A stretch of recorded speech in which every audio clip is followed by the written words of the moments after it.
niyo kagabi, ano ang nagpapanalo sa inyo? If there was a move na sa palagay ninyo ay ito yun.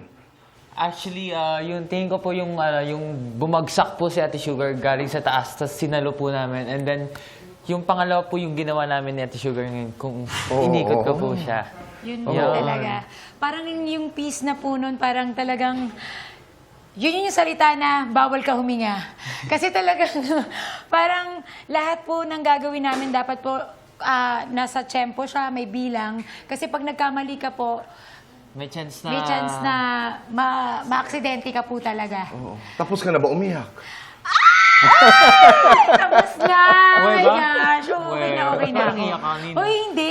Sobrang lang yung journey po. Alam niyo po yung, alam mo na ang dami yung pinagdaanan, pare-pareho kami na 5 grupo, pero sa lahat ng paghihirap, saya, kaba, pangamba, at saka yung fear mo, lahat yun na-conquer mo. And God is good all the time talaga. Sabi ko nga sa'yo, Tito Boy, si Lord na lang yung bukod tanging hinahawakan namin. Kasi ang dami nangyari sa amin before ng finals. Di ba ganun yung pagkasabi mo, di ba? Kadalasan pag nananalo ka, sinasabi mo, bakit? Hindi, sa Diyos na yun. Ano sabi mo? Ito talaga? Ito talaga, Tito Boy. Sabi ko kay Tito Boy, nag-usap kami. Tito Boy, ito talaga, si Lord Jesus Christ na to. Wala nang iba. Yung talagang nagabay sa amin. Wala daw talaga. Never po ako, kung napapanood niyo po yung season namin 1 to 15, lagi akong seryoso. Dito, sa sobrang lala nitong ginawa naming piece sa finals, nakuha ko pang ngumiti. At hindi ko siya alam na ngumingiti ako. Kaya alam ko si Lord rin yun. po ako nung nakita ko sa Ate Sugar na ngumingiti siya habang na-perform. Ang nagsabi lang po sa akin, nung pagtapos po ng show, sabi po, nilapitan po ako ng director, grabe ka, nakakangiti ka pa.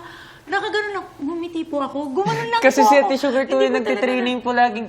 Huminginig po talaga ako. Ano ang reaksyon ninyo nung narinig niyo sinabi ni Judge Marian na although the season, you're one of the weakest.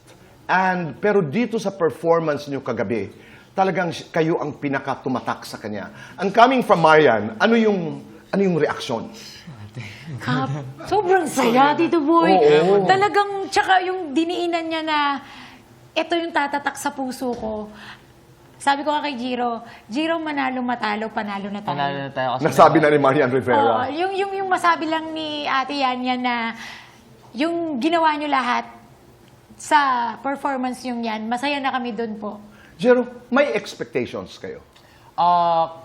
Ako po wala. Tsaka sinasabi ko po lagi kay Ate Sugar na huwag mag-expect. Kasi kapag nag-expect kami lang po yung masisira. Ma-hurt po kami. So parang ang sinasabi ko po, kahit ano mangyari, basta magawa lang namin na maganda yung pyesa namin, panalo na po kami sa sarili namin.